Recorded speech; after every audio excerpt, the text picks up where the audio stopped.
All right, let's take a look at Prime Lands Residencies. We've got a real puzzle on our hands here, the kind of thing that honestly would send most investors running. So, how on earth can a company post these incredible, soaring profits while at the same time its core operations are just bleeding cash? Let's dig in and figure this out. I mean, look at this. The contradiction is it's stark. On one hand, you've got net profit shooting up a massive 42% year over year. But then you look at the other side, and operating cash flow is negative 879 million rupees. Now, this is what you'd call a classic red flag, right? It looks like a company reporting paper profits, but not actually making any real cash. So the big question is this a sign of serious trouble, or is there something much deeper going on here? Okay, just a quick but important disclaimer. This presentation represents my personal opinions and it's for informational purposes only. This is not financial advice. Any adjusted data you see reflects my own proprietary models and, well, it might differ from the official audited statements. So, first things first, we have to figure out if that huge 42% profit growth is actually real and sustainable. And to do that, you know where we have to go? The profit and loss statement. Okay, looking at the top line, the foundation seems pretty solid. Revenue grew by a healthy 16%, hitting over 5.1 billion rupees. That's good, but wait a minute. A 16% bump in revenue just doesn't explain that 42% explosion in profit. Something else has to be driving this. Right? There it is again, that 42% growth in net profit. Now think about that. When your profit grows almost 3 times faster than your sales, that's a huge signal. It points directly to some kind of major improvement in efficiency. So, what is the driver here? What's going on under the hood? And here's our answer. It's all about margin expansion. The company's gross margin literally jumped from about 25% to over 31%. So what does that actually mean? Well, it means that for every single rupee they make in sales, they're keeping way more of it as gross profit. That is the real fuel behind this incredible performance. Okay, so we've established the profits are legit. But you know what? That actually makes that negative cash flow problem even more puzzling. So now we've got to play detective. We have to follow the money, trail it for the balance sheet and the cash flow statement, and find out where it actually went. Whoa, okay. This ratio is alarming, to say the least. A cash conversion of negative 93%. Let that sink in. For every rupee of net income they earned, the company basically saw a rupee of cash walk right out the door from its core operations. This is the smoking gun, for sure. But the question is, what does it point to? So, where did all that cash go? I mean, this is the million-dollar question, isn't it? Did they just burn it on inefficiencies? Was it lost to bad management? Or was it actually put to work for a reason? And the answer is right here, staring at us from the asset side of the balance sheet. A whopping 70% of the company's total assets are tied up in inventory. Now, for a real estate company, what's inventory? It's land, it's projects under development. So the cash didn't just vanish into thin air, it was transformed, converted into physical assets meant to fuel future growth. And we're not talking about a small amount here. The company intentionally poured nearly 5 billion rupees into new inventory. This wasn't an accident, it was a massive strategic decision about how to allocate their capital. But that raises another question.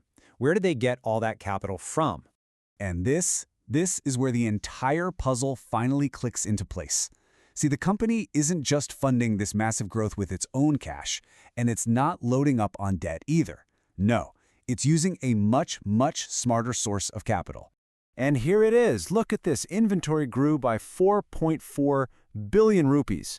And where did the money come from? Nearly 3 billion of that was funded directly by new cash from their customers, paid in advance. Think about that. They are literally using their customers' money to fund their own growth. So let's be absolutely clear on what we mean by customer advances. This is cash the company gets in its hands today for homes and properties that it's going to deliver sometime in the future. It's basically an interest-free loan from your future customers. And not only that, it's also ironclad proof that people actually want to buy what you're building. Okay, so let's just walk through this whole cycle together. It starts with strong demand, which drives a ton of pre-sales. This gives them a flood of interest-free cash. What do they do with it? They immediately reinvest that cash into new land and new projects. And the result of all this, their future growth is already funded, and this is the really important part, it's de-risked before a single shovel even hits the ground. It's an incredibly powerful, self-sustaining loop.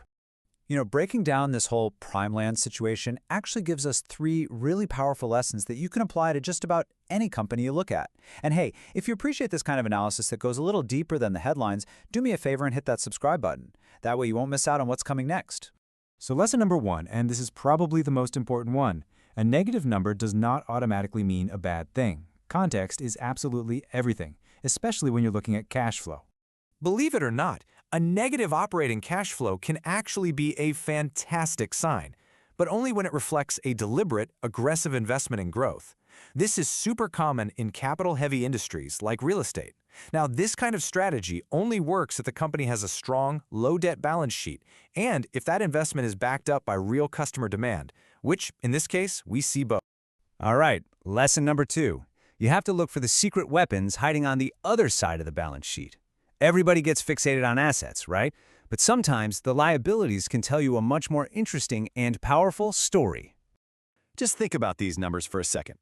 The company is sitting on almost $19 billion in inventory, but it's also holding nearly $12 billion in customer advances.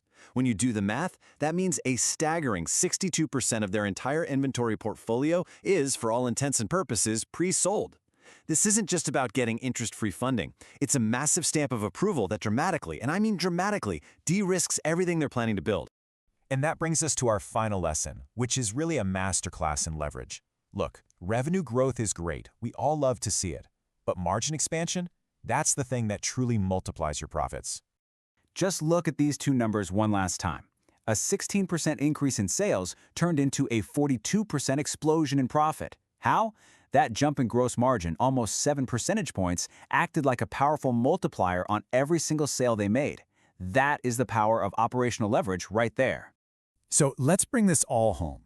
That negative cash flow number that looked so terrifying at the start, it wasn't a sign of weakness at all. This isn't a company burning through cash. This is smart capital allocation in action. It's the sign of a company that is confidently and aggressively reinvesting in its own future, all because it's backed by proven customer demand. And that really leaves us with one final thought, right? Financial statements don't always mean what you think they mean on the surface. You've got to dig deeper. So I'll leave you with this question. When was the last time you saw a number that looked really bad, but you looked past it and found a story of incredible strength?